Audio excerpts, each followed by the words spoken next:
some soothing, ambient, ASMR-like background noise while I'm flapping my gums 100 miles an hour.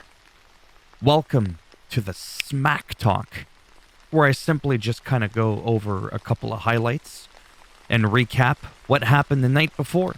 This is going to be assuming that you've already watched the show, and I'm just adding my useless input to it. Cody Rhodes called out the KO and the Sami Zayn to the ring. That didn't go too well, did it? But it was nice. It was entertaining.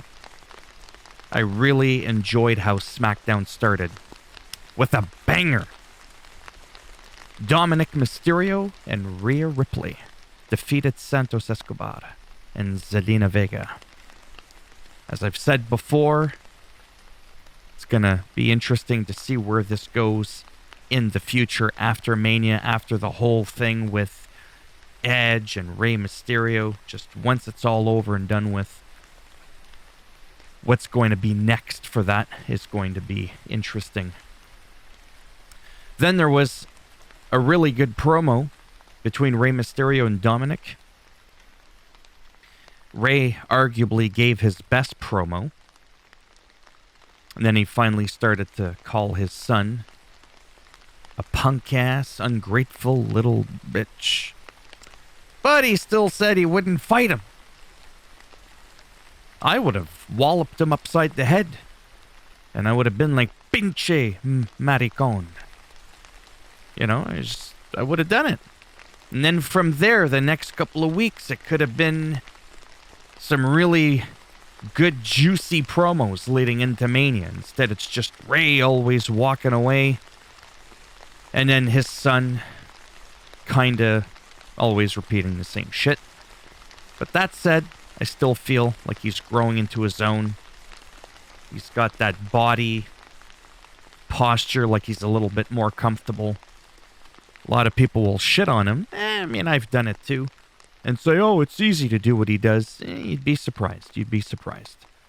Until you actually get in the ring, you get in front of a big crowd and you're handed a live mic, or you're just told to wrestle and perform, you'd be surprised as to how difficult that can be. Liv Morgan and Raquel Rodriguez defeated Tegan Nox and Emma.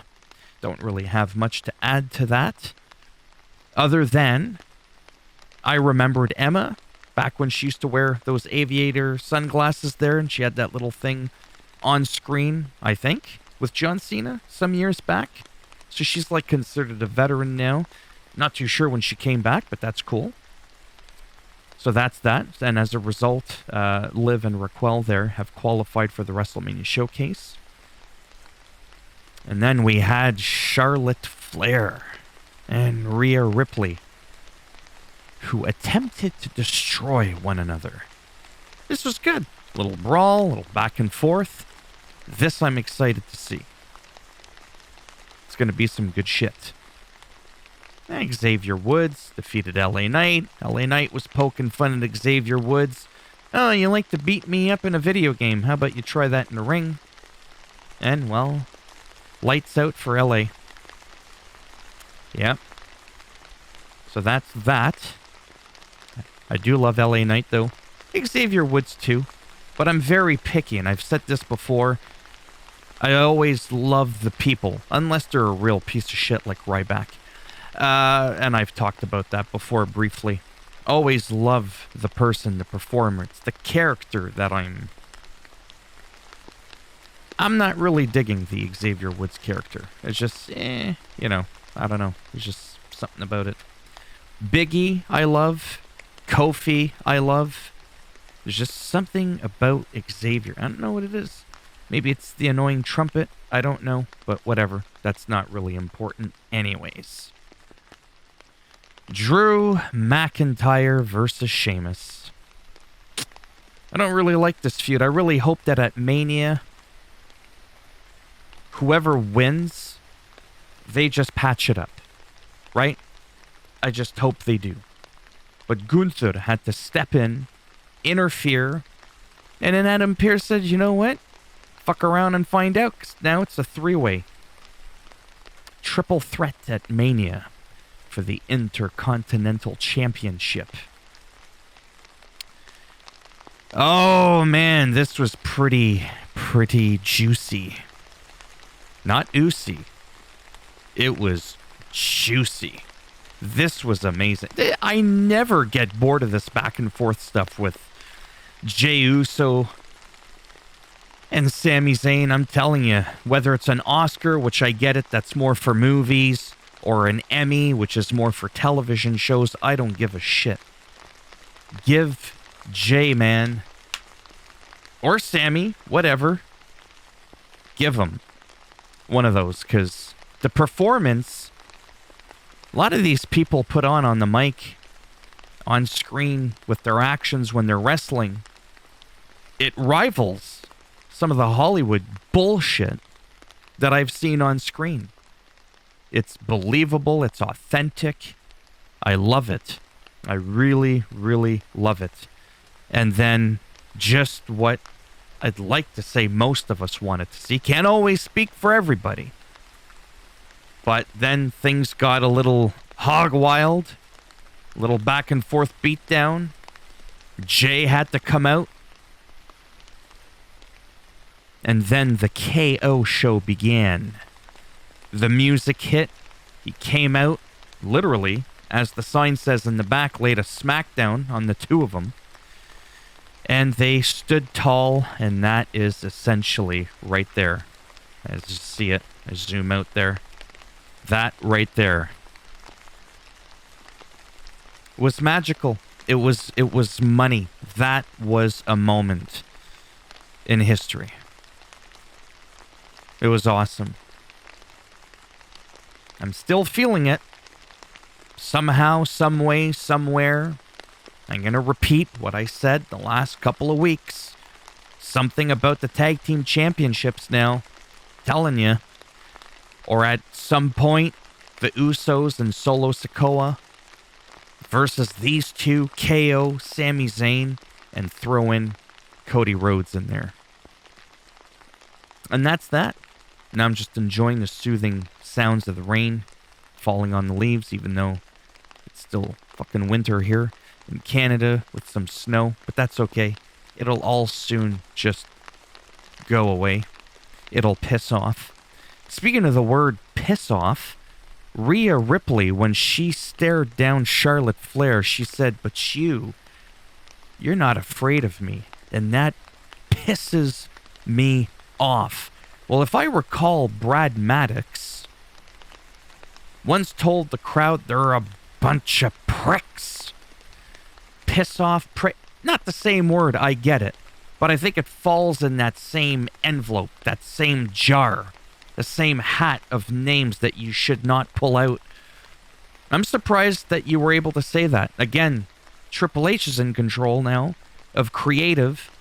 However, there's been rumors that Vince McMahon is kind of back in the picture. I just haven't really looked into that because I've been so busy with just life in general.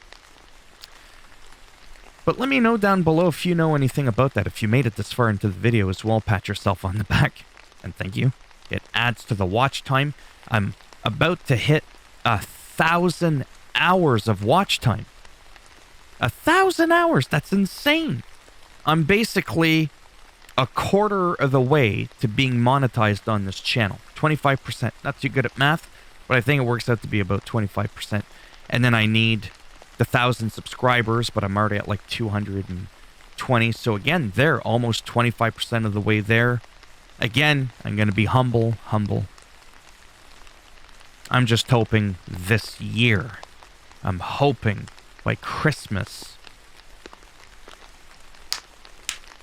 Monetization. That's it. Yeah, so I got sidetracked. Sorry, let me know down below in the comment section if you know anything about what I'm talking about. Those banned words like prick or pissed off. But then sometimes you've heard during the eras where you weren't allowed to say some of those words, you would still hear The Rock come out and say, "I'm gonna make you my bitch." So it's like, what? Either which way.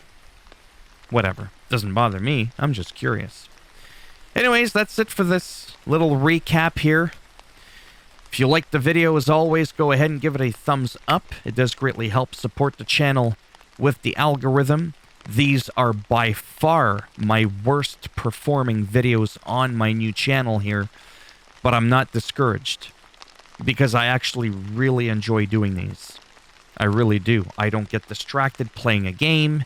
I just get to literally just talk and ramble. It gives me a chance to get that out and kind of share with maybe the odd person here and there that might comment and say, hey, what did you think about this specifically? Or could you imagine if they did that? And, you know, a little back and forth there. Sort of like my own mini version of the wrestling universe, if you will. And although I only talk about WWE, don't forget, you can always comment on these videos that have to do with me doing a recap. You can always talk to me about AEW, New Japan Pro, TNA, whatever. I just love wrestling, but unfortunately there's only 24 hours in a day. That's really what it comes down to. So I've chosen the show that I have religiously watched the most for 4+ decades in the making. Is the WWE. Right? But I still poke around at AEW and all that kind of stuff and check out their matches. There's still a lot of people on that roster that are there that I absolutely adore. Like, I mean, Chris Jericho, Dustin Rhodes, like, I mean, right? And then for a while there was CM Punk, and now I'm kind of like not too sure what's going on. I'm getting a little off track, but not really too much off track. I'm still on track, just on a different path. It's still wrestling. Unlike my original YouTube channel. Okay, I'm just going to end it. Take care. If you want to subscribe, you already know what to do. I don't need to tell you. Maybe I'll see some of you in the next video. Bye for now.